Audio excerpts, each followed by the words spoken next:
Yeah, so I'm gonna read for myself the definition that I'm gonna be using shame in reference to.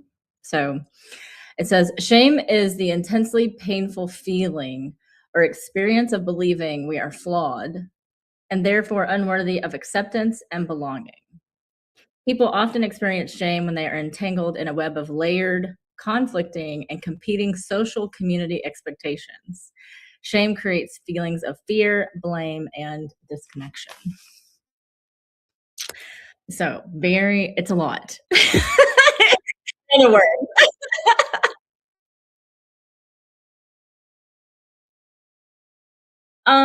Well, it's very interesting because what I this morning in my book club, I have book club every morning, every Sunday morning. And this morning we were talking about authenticity and what our core values are, what makes you actually authentic. And we talked about core values. And what happens is shame seems to pop up when those core values are in question of some sort, where someone's judged it or like someone has made a statement or someone makes fun of it, like just all these different things that come up. And when your core values are in question for self, because you're continuously refining what they are, and as shame pops in is that's when the deeper work starts, right? Is to go, where did this come from? Where did this emotional charge come from? And typically it leads back to some sort of shame where it's embarrassment, shame, ashamed, conflict, emotional charge. And I will say, going back to what you said earlier, Jamie, was that we used to say that you ought to be ashamed of yourself or shame on you, right?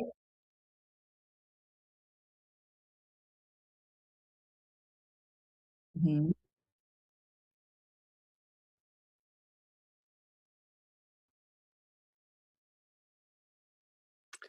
Yeah, I think that's been my experience growing up is that somebody would call you out, either a parent or an adult figure, let's say, if you were younger, saying, "Well, you should be ashamed of yourself."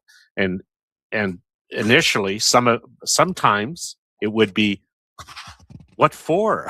Like, what did I do? Mhm, And mhm, so it was a behavioral thing, and as Sang has touched on, someone questioning your values, that you did something that violated or broke their values, but you may not have interpreted. Like in some cases, I'd say, mm, well, why? What's wrong with what I did?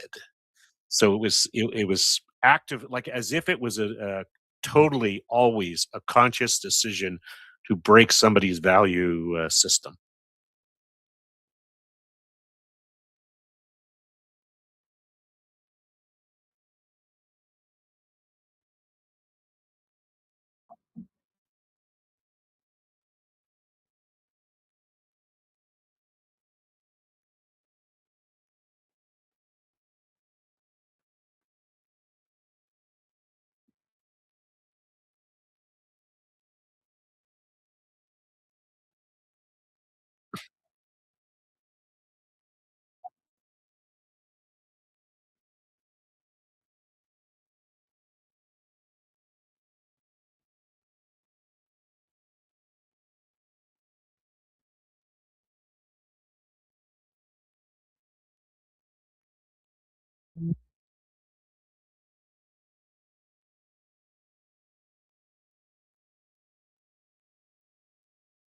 mhm,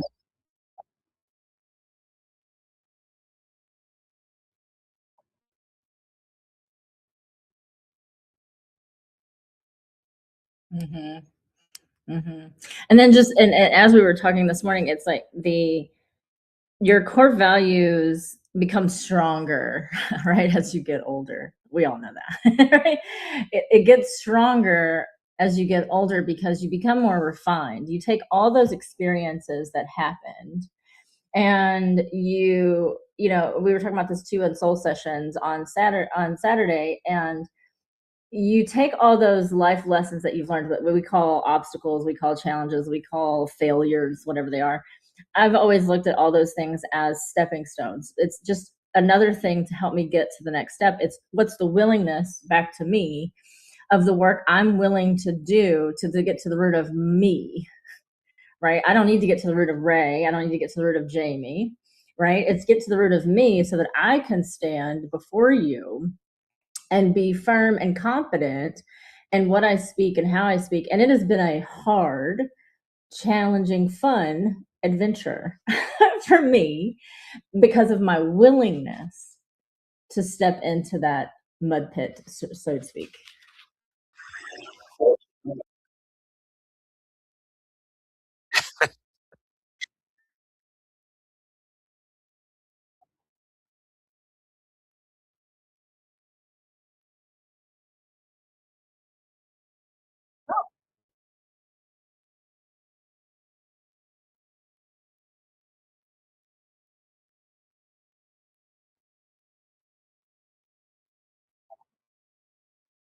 Sure. I'm just going to remind you there was that special button that you used last week.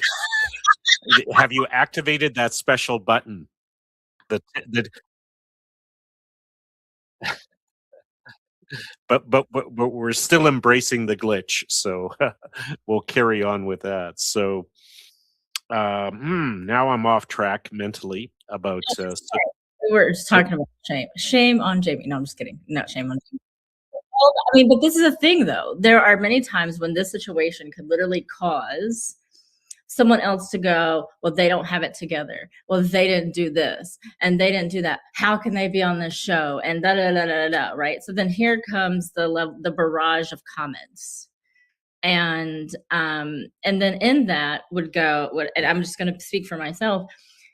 If I were live, this is me, and I don't know if Jamie, this is what is representative of you, but if it were me, I'd be like, I'd be anxious. I'd be like, oh my gosh, this attests to my professionalism. They must think this. They must think that. What do my co-hosts think? What is going on? How am I going to deal with this after? So all those things would be running through my head specifically, right? And I would be having this mental conversation and then not be present here.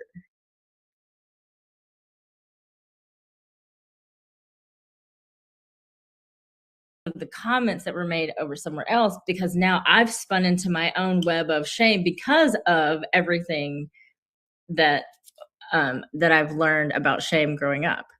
And so and for me, I probably like 5 years ago, I'd be like, guys, I'm never coming back on. Right? Or something like that, right? Because I'd be like, oh my gosh, I can't do this. But it's like I think allowing people to one be human, and again, of course, going back to the curiosity of, well, what's going on? How can we help? Just like earlier when you came on, Jim, you're like, I think we had 6 minutes left, and you're like, okay, guys, because we and Ray were just talking it up, and Jamie's like, wait a minute, guys, I'm having a moment, like we got to get this figured out, right? So we're like, okay, what do you need, right? So it's literally about how we show up for others, so that that shame isn't onboarded for that person, yeah. right, in our best way. And I think that was a clear indication of what that can look like um in this aspect, because somebody who would be coming in out of nowhere would be like, who are these people, da, da, da, they don't have it together. But then it's like they haven't been with us the last 7-8 weeks to go, this has been a progression. They haven't seen the baby steps. It's like walking into a room that you've never been into, but now you want to make all the judgments on the planet, but you don't know what it took to get to this room. Yeah, no context. Correct. Yeah. Mhm. It's interesting that shame, just to build on what you're sharing, saying is that shame is not a conversation. Shame is an accusation. Shame is a criticism. Shame is a judgment that a person has to either deflect or internalize or realize what's going on. So you've traditionally, in all our conversations, look at, okay, what's the positive side to that is to understand. And I think as we were getting ready for this call, we last week we talked about, okay, so what is the definition of shame, Mhm. and what does it mean? And you brought forward a whole bunch of thing is that it's a conversation we never have, Yeah.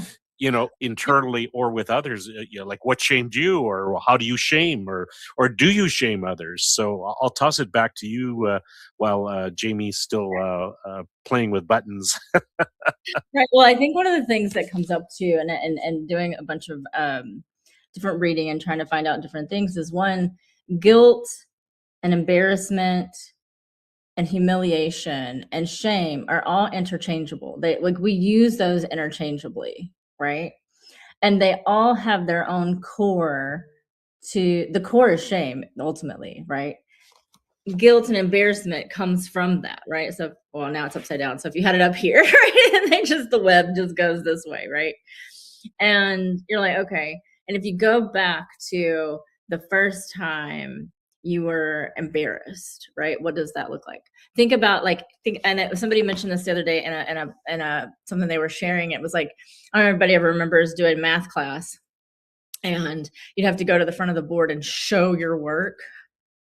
Dude, so much anxiety. So much anxiety. Like, you want me to show you my work so that all of you can judge me and tell me what I screwed up? Thanks. Yeah, let me do that. Me, coming from, again, small town, there's no one like me in this town. And and now I've got to get up in front of the board and I got to do this. Not saying it's any worse than anybody else's experience, right? Because you get up and then and then if you don't get it right, and then it's about competing. You got to be first. If you're not first, you suck, or whatever, or whatever little things that come up, and then those things come into our head. And then we had field day, where you actually got field day because you got one first, second, and third. There were no consolation prizes back then, or there were no participation badges back then. It was first, second, and third. So everything becomes a competition. And then if you're not this, then you're this, then you're not worthy. So then it just kind of just builds, right? Then then it goes into college. If you go to college, you get into society, you got to build the hierarchy. Then it's about being this person. So it's just constant ladder that we're trying to achieve sometimes, that we, again, don't have a shame conversation. I mean, when was the last time you've had a shame conversation with any of your people?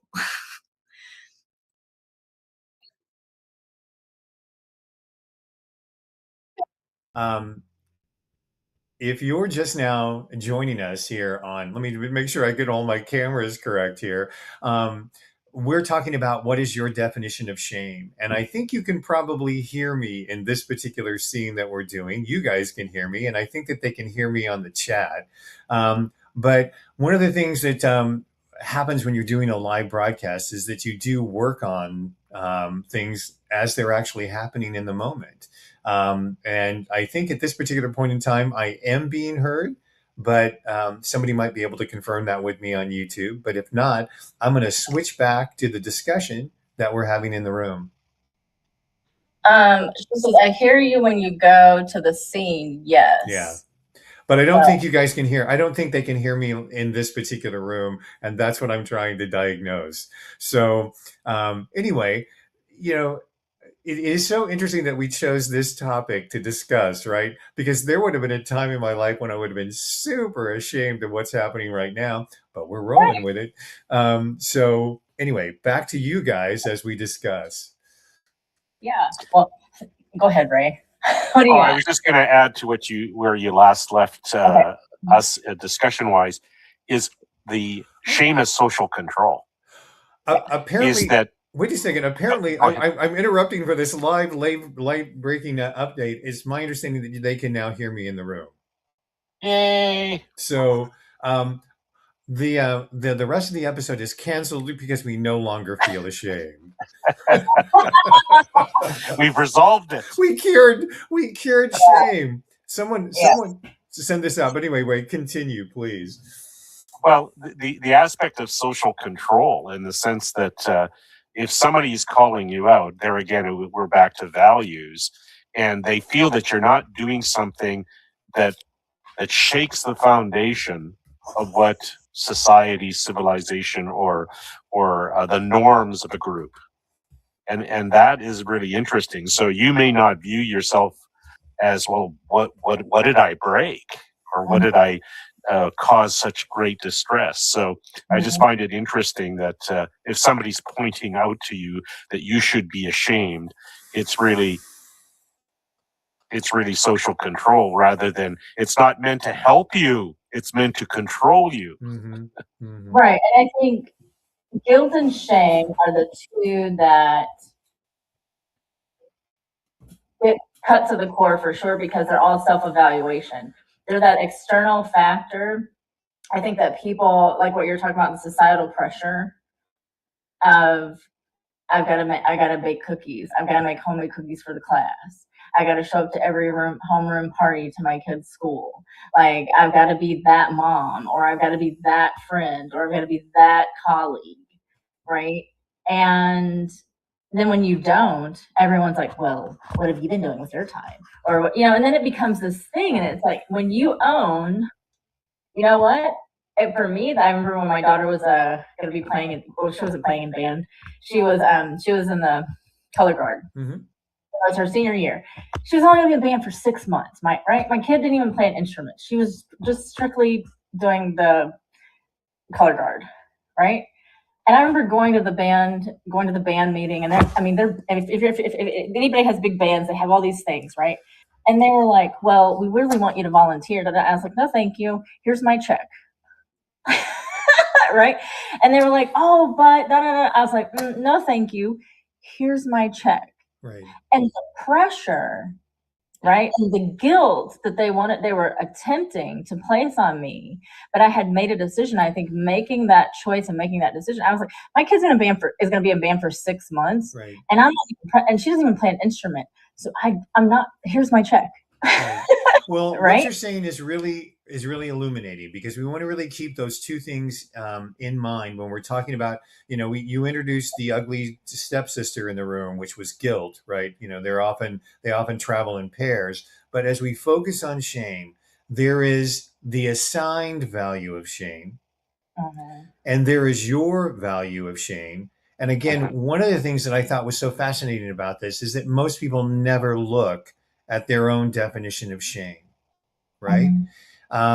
And shame can be very instructive, right? Because if you're clear on your beliefs, oh my gosh, I really let Ray down. I wasn't aware of what I was saying when I was coming across this way. There's a level of self-awareness that goes with it that's helpful, right? And oftentimes we have these boundaries about what is shameful behavior because somebody else assigned it to us. We have nothing to be ashamed about. You have nothing, you haven't done any, and we often get the feedback about how we're doing with shame based on this really delicate dance between feedback that we're getting from people we trust and feedback we getting from people who don't have our best interests at heart, right? And so it's discovering for ourselves again. You hear me. I'll tend to always pat my chest when I do this, but that self-verification of your own belief system, right, is so very, very important. One of the comments that's come up in the chat is, what I've noticed in myself is that I put way more shame on myself than I could ever do on anyone else, right? And that's a really important thing to know about yourself, because it shows you sometimes of the awareness you have of how you're coming across.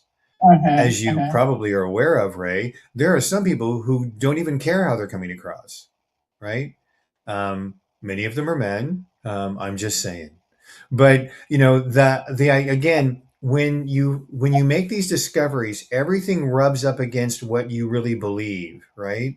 And then you get to, we're using the term goalposts earlier today, saying, you get to assign where those goalposts, you can adjust what you're shameful for, or what you're certainly not shameful for. You're nodding. Was there something that came to mind? Oh no, I'm totally like shame is such. It's been the most intriguing conversation I've been having over the last 2 months, because it literally sits in the core, and I think shame has the capabilities to change our behaviors, right? And again, going back to that critical self-awareness and understanding, where does our own personal shame come from, right? Like what you were mentioning about how our shame is assigned to us, right? We get to decide if we get to keep it, right? How long do I hold on to this? Is it shame that's holding me back from X, Y, and Z? Because a lot of times shame, which again, when I say shame and embarrassment and guilt and all that goes together, it typically leads into a series of destructive behaviors, whether it's self-destructive, and what I mean by like mentally self-destructive, or, things like that, where it becomes destructive behaviors rather than a solution. And when you shift that to go, okay, I'm feeling this, let's get to the core. How do I move through this so that at least next time I might be this much closer to hitting, to getting to the goalpost, right? Because now I become more aware of when it shows up. Mm-hmm. And then as you continuously are continuously aware of when shame shows up, then it allows you the opportunity to say, okay, what needs to shift? If we go back to those lessons, what needs to shift and refine as we move forward? Well, let's talk a little bit about unchecked shame, though. I mean, and how that manifests in people. And I'm sure you're saying in the work that you do with the clients that you see, and Ray, in the work that you do with the folks that are dealing with organizational structures and systems, you can tell what people are most protective of, because they don't want to they don't want to be shamed. There's this level of protection. Like, sometimes people just don't want to speak up because they don't want to be shamed. They'll use phrases like, I know this is stupid, because you don't want to be able to be labeled as someone who's stupid for asking a stupid question, right? You'll see it in the way in which people talk. You'll sometimes see it in their own countenance, like how they carry themselves in a room. And then you may also see it. One of the things that Jessica was positing, the cost of unspoken shame in men is really a significant problem in our culture. Honestly, it's an energy that sits stirring, where you're almost waiting for the explosion, right? That you can see that heaviness. It's like, I'll use an animal reference. There's like a dog that, it's just like, there's just so much in them, right? So the cost of carrying that is noticeable. Mm-hmm. What can we do when we see someone in that sort of shameful energy? What's the best way of bringing that out? Is there such a technique? I would say it's more observation, right? It goes back to observation. When you, like, for example, when you were saying, this is probably going to sound stupid, but, right? When you start paying attention to, say you're in a relationship or something, you start paying attention to the words they use and what they judge others for, or how they preface certain things, you will begin to get a sense of what kind of shame they probably represent underneath, right? And have. And if you're aware of it, then in a healthy way, okay, you can then help them navigate through that without pushing buttons, so to speak, right? I know that's a lot of the work is listening to what you're saying.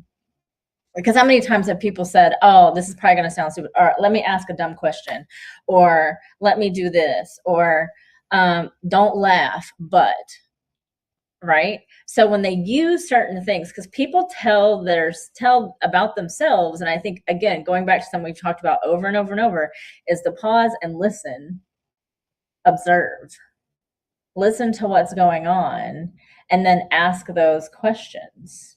Because and then being able to, again, have that self-awareness to move through that.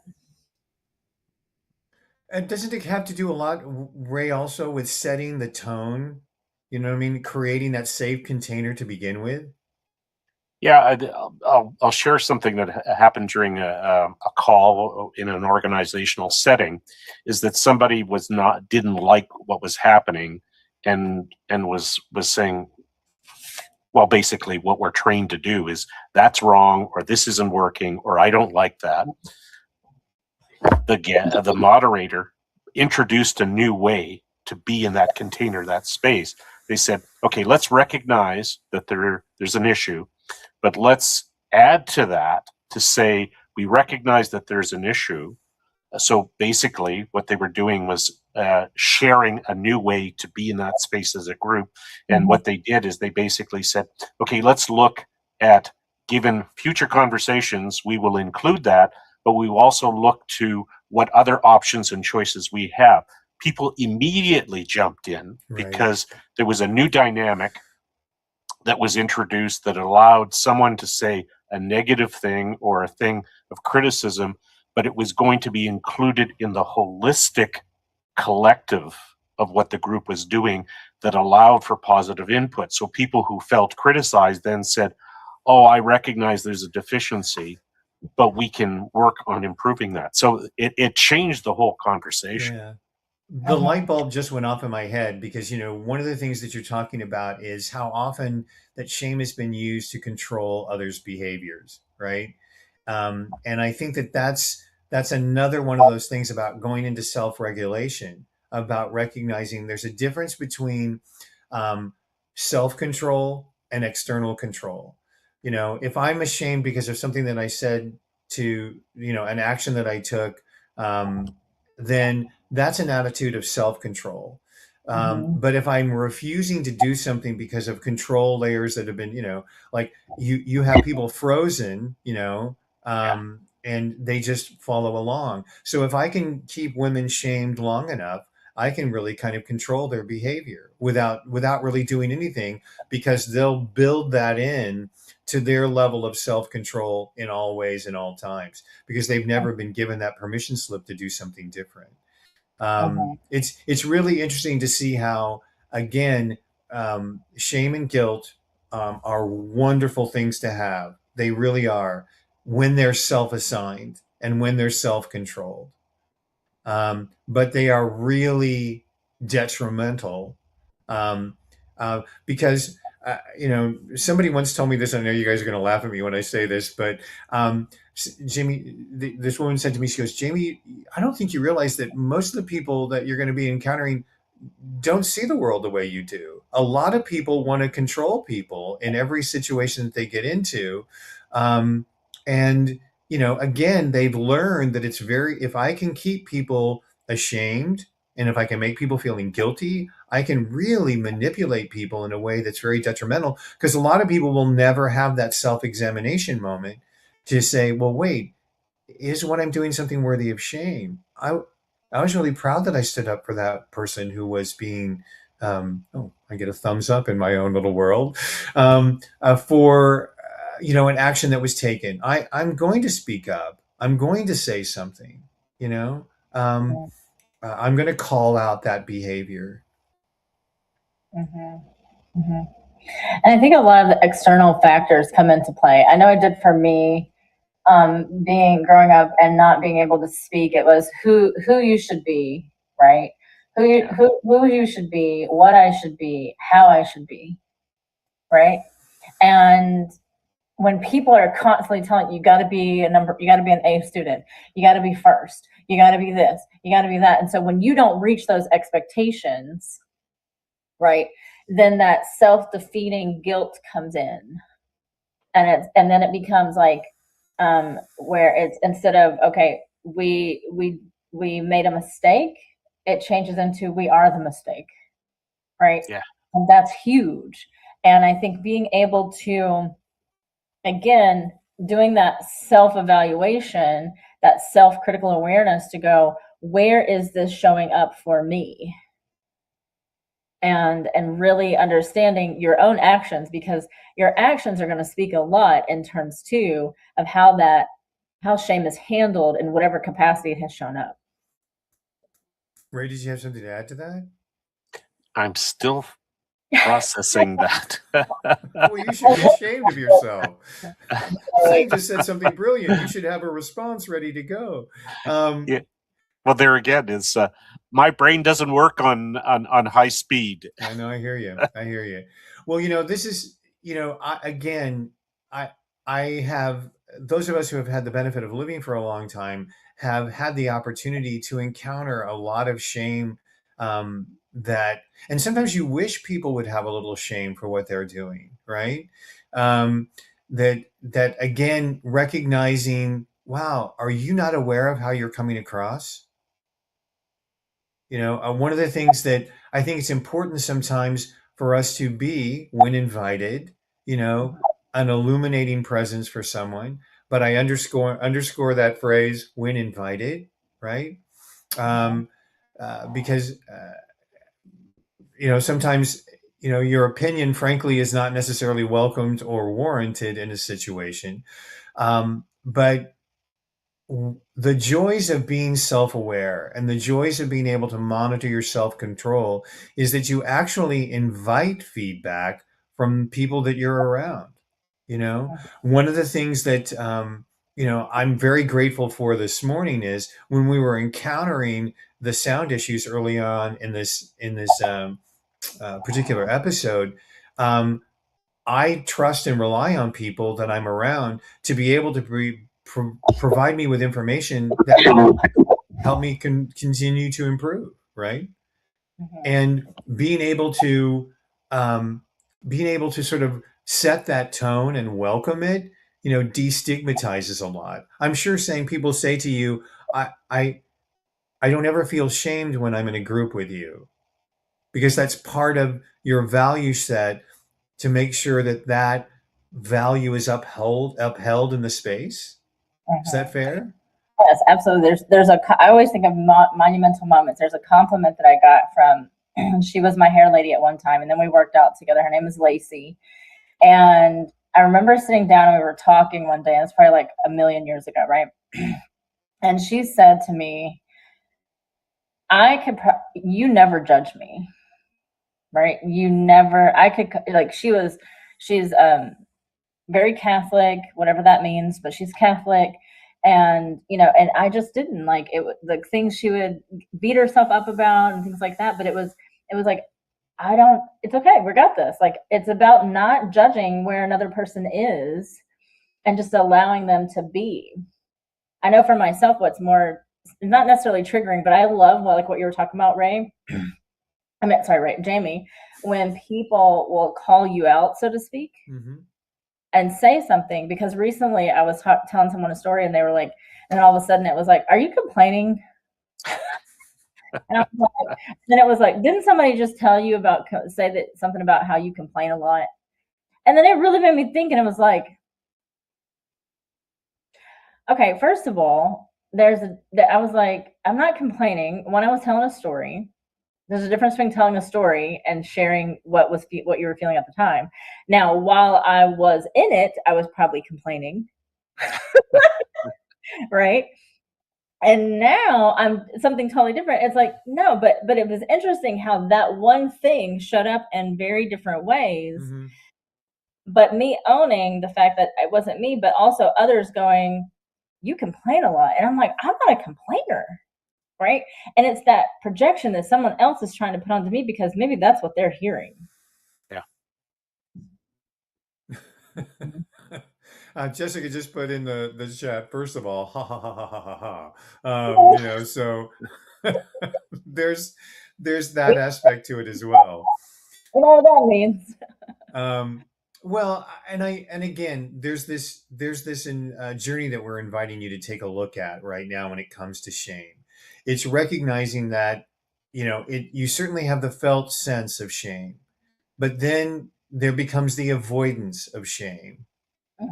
And throughout that whole process, then there become actions around shame. And all of those things can be set years and years and years ago that you're still living out definitions of.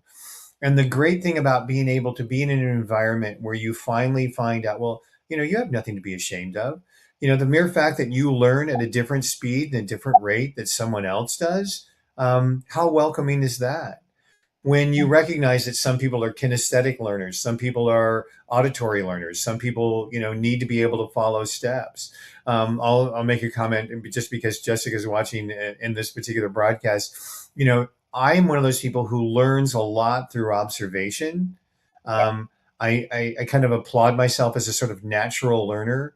And it's taken me until, the very tender age of 107 years old to recognize that for me, it's a very natural process to just sort of be in that thing and observe someone learning. Where I get caught up sometimes is if I'm doing hands-on at the same time someone else is teaching, I get caught up in trying to do too many things at the same time, right? So I really have to be clear about learning. As a kid, school was really super easy for me and I never really studied because I was paying attention to what was happening in class.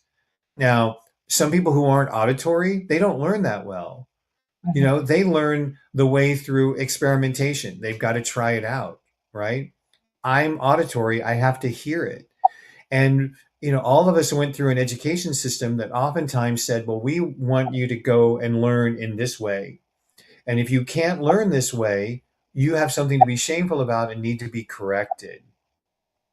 And Mhm. so one of the things that I think that people are very deeply wounded about, even to begin with, is what they know and what they don't know. Mhm. If you do ask for help, what are you, stupid? You know, all of these messages get built into that shame pile. Does that make sense? And Mhm. it's until we, you know, accept that responsibility for, wait, I'm in the presence of somebody who's not giving me any shame. What else is open up to me? What can I discover for myself? And you get that wonderful reset that happens, right? That wonderful reset where someone isn't challenging your beliefs. They're not assaulting them. They're actually allowing you to look at them and say, well, you know, again, you have nothing to be shameful for. I'm listening. Oh, yeah, I can see that situation where it would have caused you a lot of shame. Um, have you ever had one of those kind of like revelatory moments with someone where you all of a sudden realize, wow, this is something I can let go of. Excuse me, not let go of. Um, yeah, I think there's moments where there's been a few instances in the last couple of weeks where something has come up, and it has been where in the past that particular shame was about feeling exposed, right? Because again, something you mentioned a while ago was about ultimately we're all here for connection, Mm-hmm. right? And even in school and things like that, it's all about connection and acceptance. And so when that is not when that is what am I trying to say?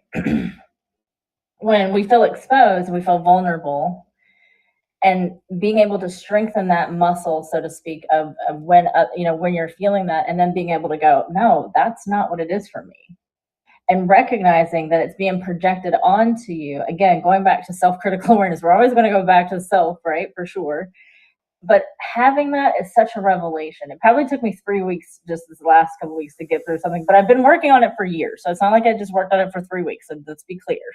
Okay. There's been layers to this, so many layers. And to be able to say, you know what? No, you know what? I'm done with this conversation. I know I didn't do that. I'm good. I know I don't do that because it goes against my moral code. Don't do it. Right. And then there's things that you just know about yourself that you will not be shamed for. And if we stood up for ourselves in that same way for everything when we felt a certain type of way.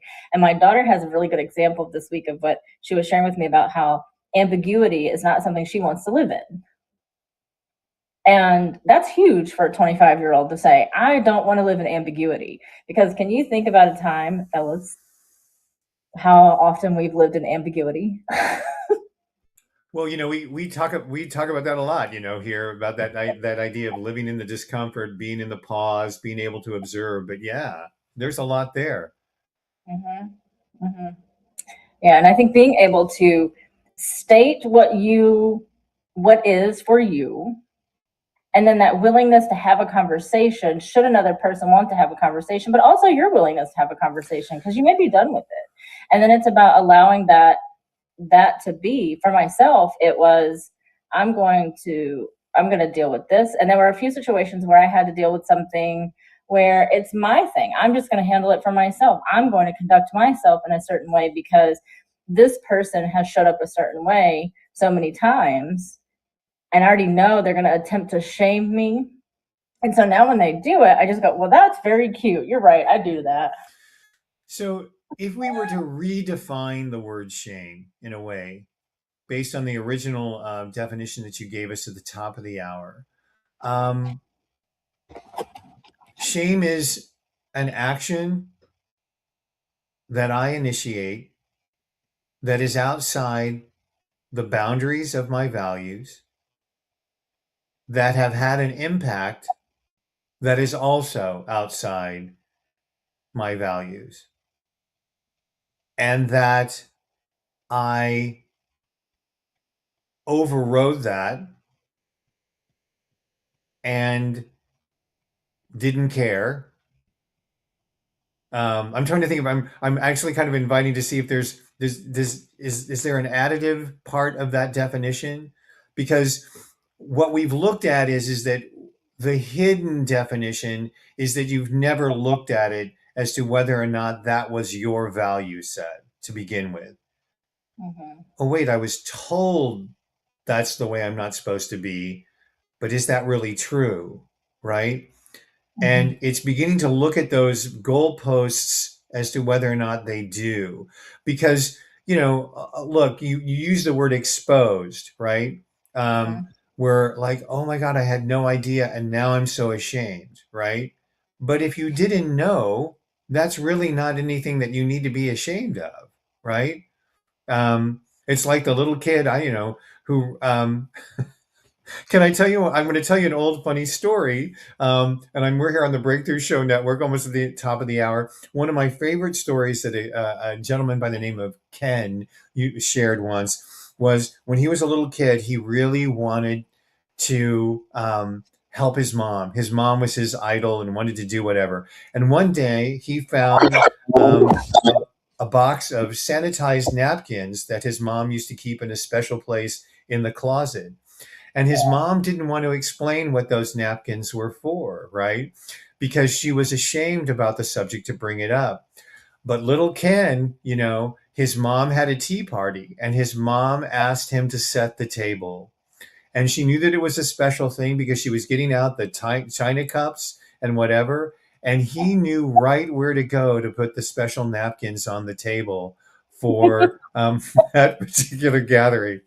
And so wouldn't you know that when mom's tea party, where there are six things, and Ken was just, he tells the story, a little 6-year-old Ken was just so proud of himself standing in front of the table with everything all set out with these wonderful special napkins that his mother kept just for special occasions. And his mother had two ways to go with that moment. Mm-hmm. Mm-hmm. She could have just dragged him by the hand and said, "You just embarrassed me in front of all of my friends." But they laughed about it.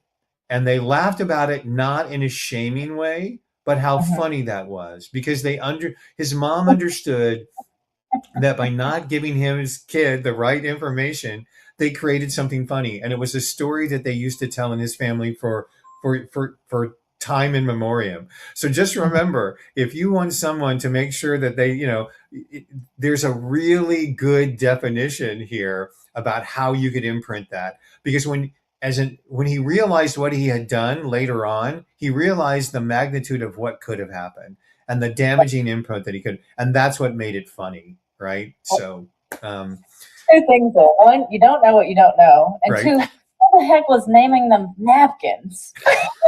What's wrong with that? Like, what? Anyway. Well, I came from a generation where my mother disliked the Pepto-Bismol commercials because they dared to use the word diarrhea in them, right? And she just was like, these people have no shame. They're using that, So again, let's go back to that wonderful thing that you said to us at the top of the hour saying, which is we understand that it's an action outside our values. But what we want to make sure is, were those shame values handed to you? Did you actually take a look at them?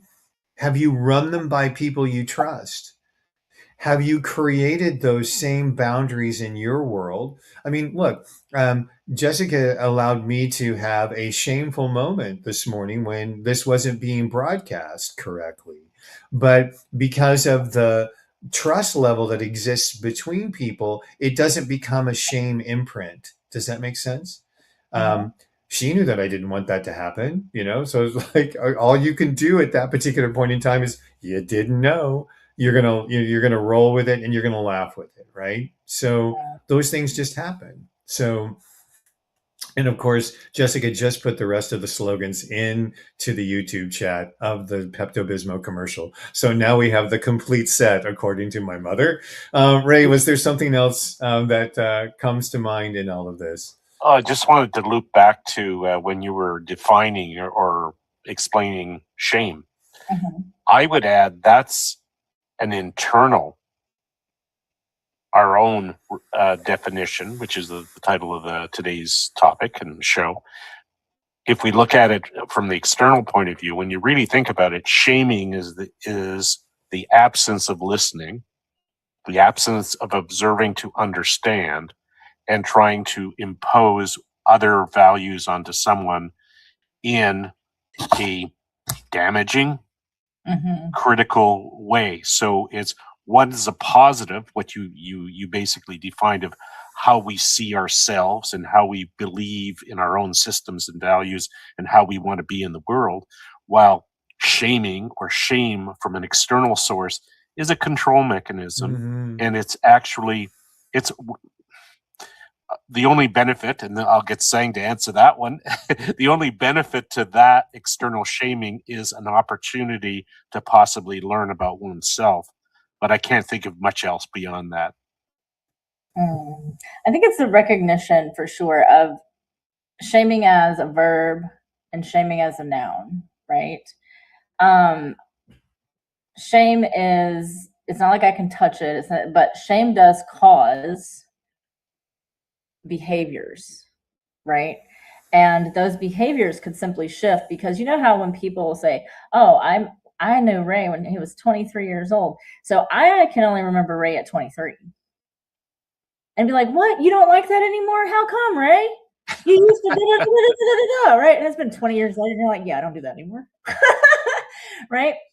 But it's also people, I think that my challenge for everyone this week is to pay attention to the conversations you're having, and I don't want to say check yourself, but recognize when you may be shaming someone else and not realizing it. And because again, we don't know what we don't know.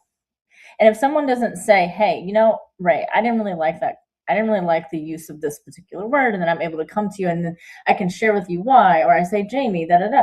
And again, it's worth having that conversation if you feel it's worth having the conversation with that person. There is so much power in that invitation that you just delivered to recognize what is your shame and then to recognize when you are shaming others. There's also something I would want people to reflect back on as well while they're experimenting is to recognize when that shaming imprint happened, right? When you are being shamed, is just remember that if you didn't know, you didn't know. And that you can, I'll use this, you can rewrite your past when you look at it through that lens. And sometimes you get a dog that barks out. All the canines in the world really want to support rewriting their own past moments. So why don't we, Ray, is there something else that you might be able to add in on? Dog alarm. Right? I can't think of anything at the moment. You usually summarize very eloquently what we've covered, and I think you were just starting that, and of course saying added to that. So I think we've covered a lot of stuff. You know, is I'm looking forward to having the opportunity to having guests or fellow individuals in the space responding back. So I think that'll be a lot of delight and interest for us. So just adding to the point of as we perfect the technology and the usage of the technology, you'll be able to be in the room with us. And this week we'll actually be able to invite people into the room because now we know that it works. Now if we can only handle how we can move the seats, you know, life is part of it, just an ongoing revolution of information. When you know better, you do better, right? And you have nothing to be ashamed of. In situations, especially around learning, right? If I could wave my wand about one thing for so many of the kids that I grew up who, while they were learning we know so much about what we call learning disabilities right now, but we understand now so much more about how people learn. And there is so much shame about learning, which is one of the reasons why these conversations that we're having on Sunday mornings are about a way in which um, every voice is heard. We're not experts on the topic of shame, but we bring our lived experience because we're here to be able to say, this is what I've experienced. This is what I've observed. This is what I have learned. I mean, I've learned quite a bit just in this hour, just again, hearing from both of you, as well as the input from the chat about how to incorporate those values that you hold, so that you're not, when you talked about the idea that shame is both a noun and a verb, and that again, back comes that essence of control. How often that shame has been used as a controlling mechanism, and for me, it always begins with that journey of understanding. Wait, was that definition assigned to me? Did I pick that up? Was that my choice? And it's not important that you spend a lot of time in the why. You could, we could talk about why that happened, why they did what they did. But now, having had that information, how does that inform you, how you use shame as a noun in your own life and as a verb in your own life, right? Do you need to be shaming? Well, there may be situations where you do, but how do you want to levy that, right? And can you, and on one hand, laugh when someone rushes in with a box of special napkins from their mom, just to do. As we come to the end of the hour, is there anything that you'd like to carry forward? No, I want to share something that you said, Jamie. It was when you said, when you know better, you'll do better. Mm-hmm. Right? I've heard that phrase, and some people will take that and run, like, because it creates a deep depth of shame for them. Mm-hmm. And so, when I tell people will say that, and I always add the word "yet," right? Because we may know better. We may cognitively know. We've talked about this before too. We may know up here what we need to do, what we want to do, but our actions and behaviors have not married that yet, right? It's not cohesive. And so, and being able to say yet, people are like, oh, okay, I still have time, other than if I don't, since I do know and I didn't do it now, then I'm not good enough. Right? So even the little things that we say sometimes, and we don't even think about it, and it depends on who's hearing it, right? Because I didn't hear it and hear that, but I've known people to hear that phrase and go somewhere else with it, and then come back to me and have a conversation about that particular phrase. And then something I heard this morning, or something that one of our friends posted in the book club, was happiness, which is by Gandhi, right? Happiness is when what you think, what you say, and what you do are in harmony, right?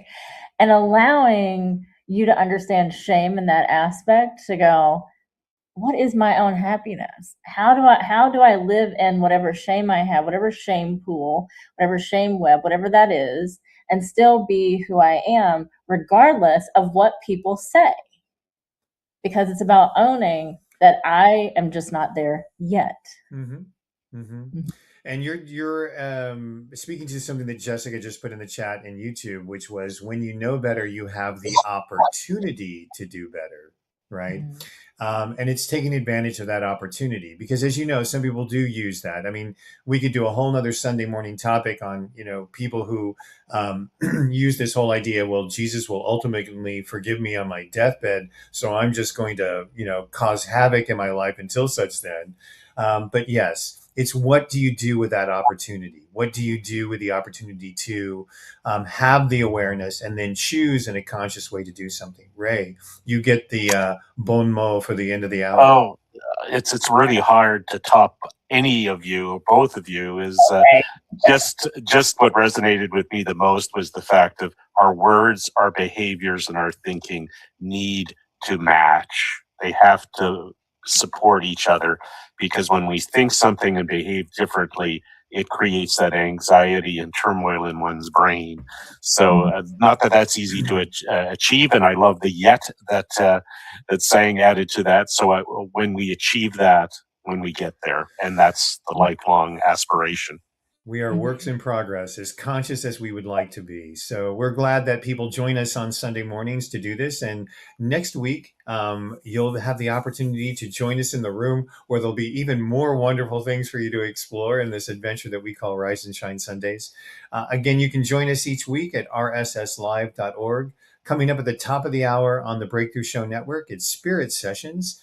And in the meantime, on behalf of the assemblage of the trio here this morning, and on all the good in the world, we invite you to be joining us again next Sunday here at Rise and Shine Sundays as Jamie tries to figure out how to move his mouse over in this direction to wrap up the broadcast for another week. Thank you all for being here.